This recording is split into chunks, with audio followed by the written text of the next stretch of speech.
Mesoamérica es una región que abarca del centro de nuestro país hasta Centroamérica. Tiene una enorme biodiversidad y también cuenta con un importante mosaico de culturas prehispánicas. Sabemos de estas culturas a través de códices, de crónicas, pero sobre todo a través de la investigación que se realiza en los asentamientos antiguos.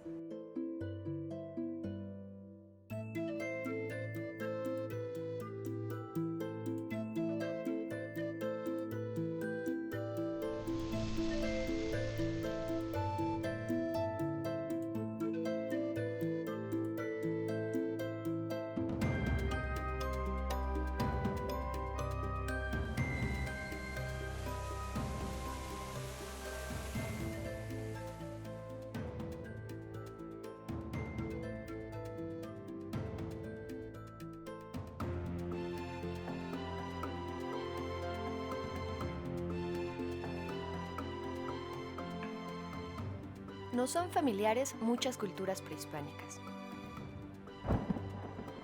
Pero por el efecto de más de 5 siglos, tanto de fenómenos naturales como de actividades humanas, algunas culturas mesoamericanas permanecen ocultas y son poco conocidas. Esto ocurrió durante siglos, entre otras culturas, con Chupícuaro, cuyo centro se encontraba en el Valle de Acámbaro, al sur de Guanajuato. Lo chupícuaro, la cultura chupícuaro, la empezamos a conocer desde principios del siglo XX, con colecciones particulares que poco a poco empezaron a llegar al Museo Nacional de ese momento. Así fue que se dieron excavaciones en los años 20 con Porfirio Aguirre y Mena, que eran los responsables de arqueología del museo, y realizaron las primeras excavaciones, las primeras exploraciones en Chupícuaro. A partir de las exploraciones de Aguirre y de Mena en Chupícuaro, México descubrió la gran cultura que era Chupícuaro, sobre todo a partir de su extraordinaria cerámica. Y así quedó. En época de lluvias, el Valle de Acámbaro se inundaba frecuentemente, por lo que en los años 40, autoridades de distintos niveles decidieron construir una presa para controlar las aguas del río Lerma y contar con agua para usos agrícolas. Al cerrarse el embalse de la presa, 22 pueblos quedarían bajo el agua, incluido el llamado Viejo Chupícuaro, que le da el nombre a la cultura que miles de años atrás elaboraba esta cerámica. Y los arqueólogos de Lina decidieron explorar esa zona. En la década de 1940, sobre todo después de 1945 a 1949, se da este gran salvamento producto de la construcción de la presa Solís. Un gran salvamento, tal vez el primer gran salvamento de la arqueología mexicana. En este salvamento coordinado, dirigido por Daniel Rubín de la Borbolla, y en el cual participaron importantes personajes como Román Piñachán, Muriel Porter, Balmori, etc., descubrieron, exploraron, registraron cerca de 400 entierros con sus ofrendas, con su cerámica, con todos sus ajuares que colocaban para sus muertos, collares, cuentas, instrumentos también de trabajo, y esas ofrendas se encuentran hoy en el Museo Nacional de Antropología y son parte de estas investigaciones que continuamos haciendo sobre la cultura chupícuaro.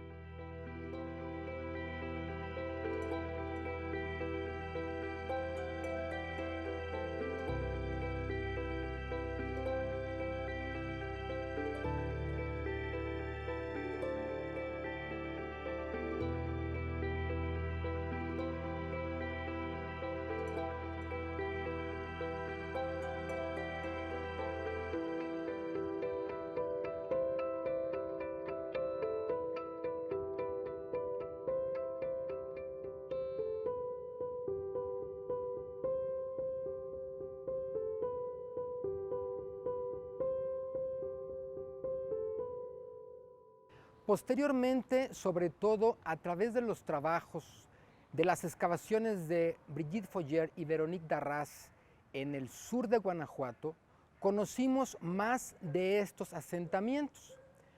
No fueron pueblos con grandes montículos, pero sí con patios hundidos, con casas circulares, con cimientos de piedra, con muros de materiales perecederos, de carrizos, de adobes y techos de palma.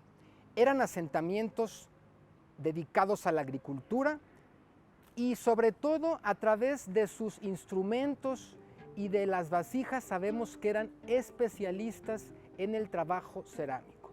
Con todas estas investigaciones, la cultura chupícuaro tuvo un desarrollo contemporáneo con otra cultura muy importante en el centro de México, como lo fue la cultura cuicuilco, anterior al apogeo de Teotihuacán. Gracias a estas excavaciones, empezamos a conocer más esta cultura. Sabemos que por el tiempo en que se desarrolló, fue una de las primeras sociedades agrícolas del centro norte de México.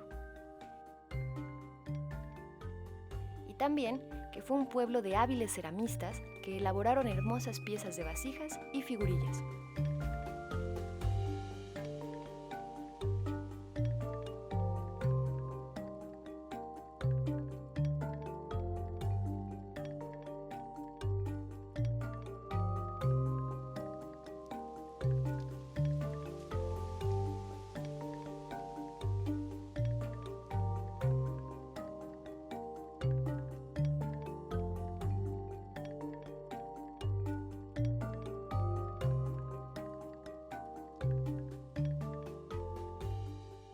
Lo chupícuaro, la cultura chupícuaro es conocida sobre todo por su extraordinario trabajo en barro.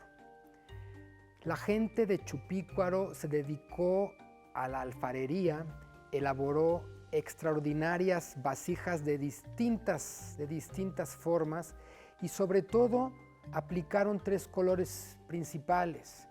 Un café claro sobre el que pintaron motivos geométricos complejos en colores negros y rojos. Y podemos admirar esta innovación y esta creatividad constante que existía en los alfareros. También podemos conocer cerámicas, vasijas perfectas que seguramente estaban pintando los maestros alfareros, pero también podemos encontrar cerámicas que pudieron estar pintando niños o personas en el proceso de aprendizaje. Pero también elaboraron con cerámica extraordinarias figurillas a través de las cuales plasmaron estas concepciones sobre el cuerpo humano, sobre lo bello, sobre la estética, sobre sus prácticas cotidianas y otros objetos de barro como orejeras o instrumentos musicales, flautas, silbatos, sonajas, que también depositaron en sus ofrendas funerarias como parte de estos rituales.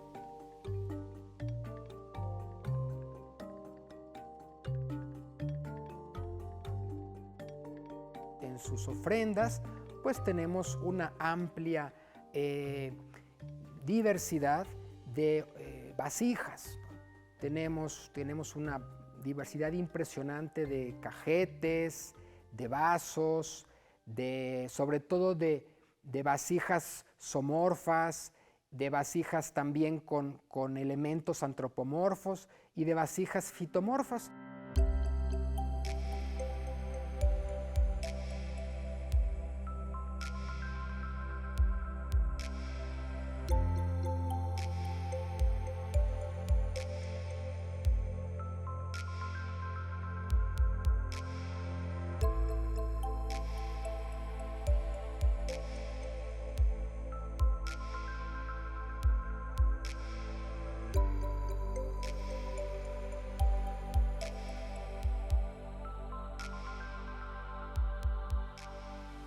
Al depositar en sus tumbas vasijas, muchas de ellas con alimentos objetos que utilizaron a través de su vida para dejarlos y que ellos los usen en el tránsito hacia la otra vida y utilizarlos después de la muerte, ya tenían esta concepción de lo que pasa después de la muerte y un lugar al que estos seres y sus entidades anímicas tenían que morar y residir.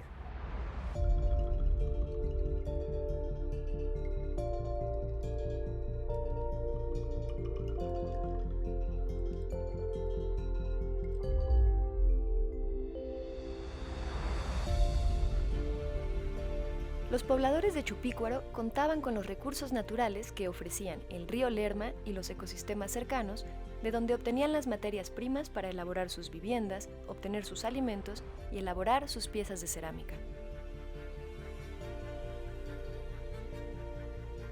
Y gracias a la colaboración con investigadores del Instituto de Física de la UNAM, sabemos qué materiales usaban para elaborar las piezas de cerámica y qué pigmentos. En la sede del Instituto de Física de este laboratorio, el ANSIC, nos enfocamos a utilizar métodos de investigación que son no destructivos y no invasivos, es decir, llevamos equipos portátiles a acervos, monumentos históricos, a donde se encuentren los objetos históricos, arqueológicos del arte y hacemos un estudio directamente de estas piezas sin tomar muestras. Entonces tenemos métodos avanzados para aplicar técnicas que usan procesos físicos y conocer la composición de estos objetos. En el laboratorio podemos estudiar desde un objeto muy pequeño, como un artefacto metálico, hasta una cerámica, un códice, una pintura o un monumento, inclusive una cabeza olmeca, por ejemplo. Para estudiar las piezas Chupícuaro utilizamos diferentes tipos de equipos, algunos que determinan la composición de minerales y otros la composición de los elementos químicos. También hicimos observación con microscopios y equipos que nos permiten generar imágenes de las superficies.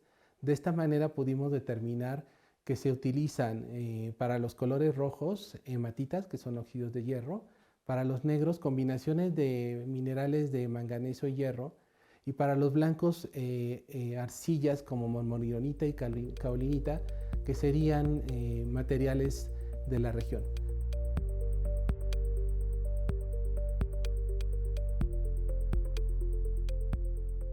Este también es un equipo que nosotros modificamos aquí.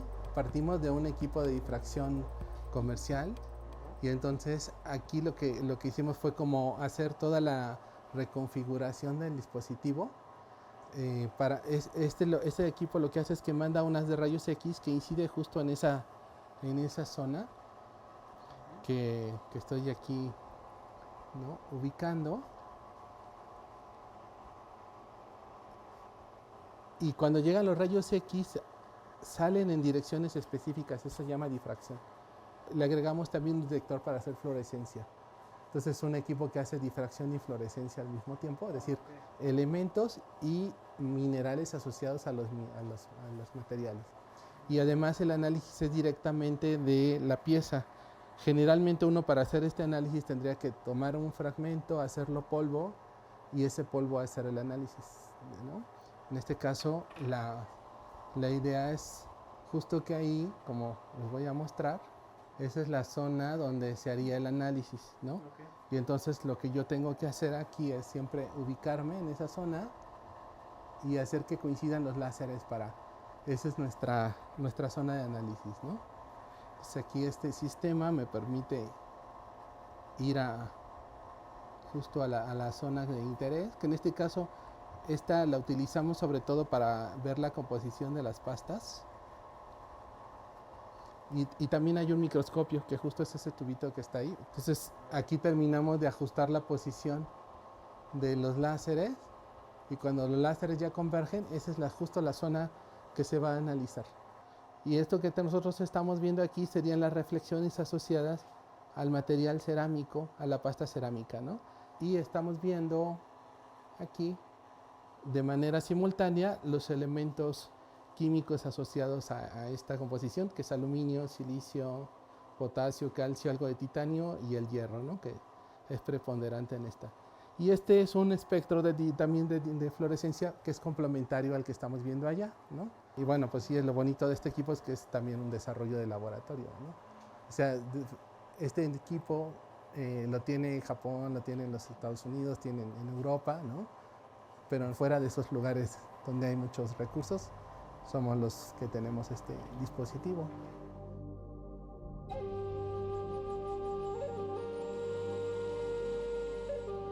Por similitudes en la cerámica, los arqueólogos concluyen que los pobladores de Chupícuaro tuvieron relación con distintas sociedades de la Cuenca de México. Entre otros, con la cultura cuicuilca, que floreció en la misma época.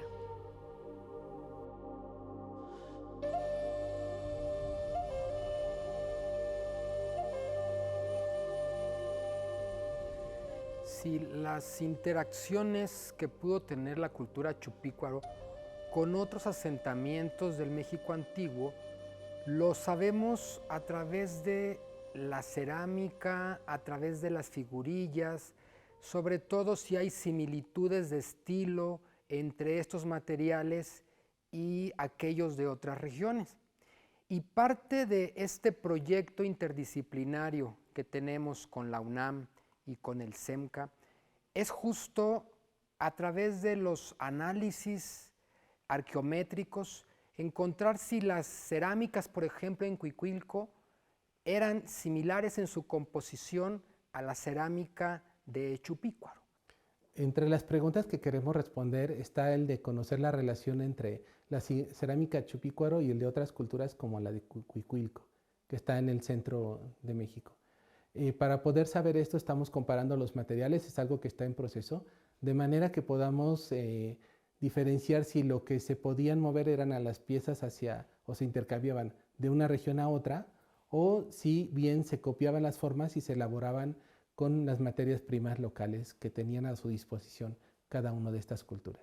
No nos sorprendería que hubiese el mismo color a nivel de minerales, que sean óxidos de manganeso en ambas partes. Pero con este equipo, como mencionaba, estamos viendo las impurezas, es decir, elementos que están en cantidades muy pequeñas que son características de las fuentes. Puede ser que sea la misma fuente, pero eso es poco probable. O la proporción de cómo se preparan son diferentes y entonces ahí es donde estaría pues, la forma de identificar una tradición de la otra. Para tratar de entender si hay una relación entre estas dos culturas, los estudios materiales se están llevando a cabo para comparar la composición de los tiestos, de los tepalcates, y poder inferir si lo que se movían eran las piezas o se copiaban las formas con los materiales locales.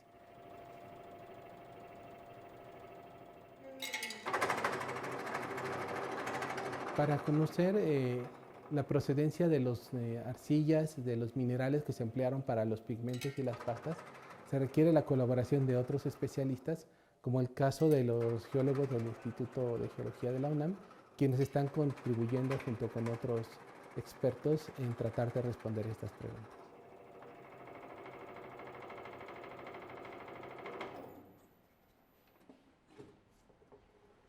Hubo muchas interacciones de la cultura chupícuaro con otras sociedades, tanto en el occidente de México como en el centro de México, sobre todo con la cultura con Cuicuilco, ¿no? Y esto lo sabemos a través de las afinidades de estilo en la cerámica, en las figurillas.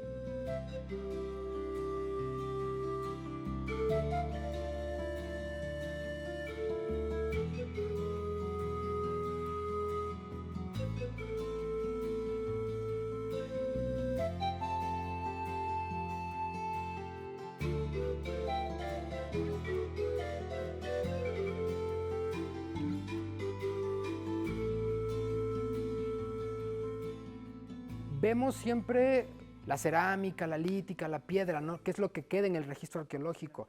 Pero hay muchos materiales que fueron parte del intercambio en época prehispánica que ya no quedan restos. Por ejemplo, si hablamos de medicina tradicional, ¿no? O sea, el intercambio pudo haber sido increíble de raíces, de tallos, de flores en diferentes regiones, ¿no? Flores, maderas. Entonces, hay muchos materiales que fueron parte de las interacciones en todas direcciones, de las cuales también tenemos poca evidencia arqueológica porque fueron materiales orgánicos, ¿no?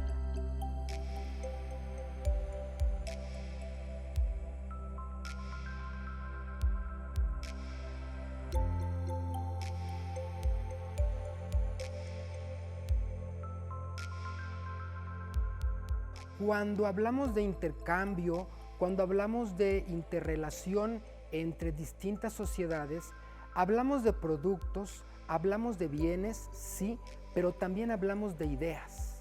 Hablamos de ideas, hablamos de pensamiento, hablamos de una cosmovisión que se está compartiendo entre estas sociedades.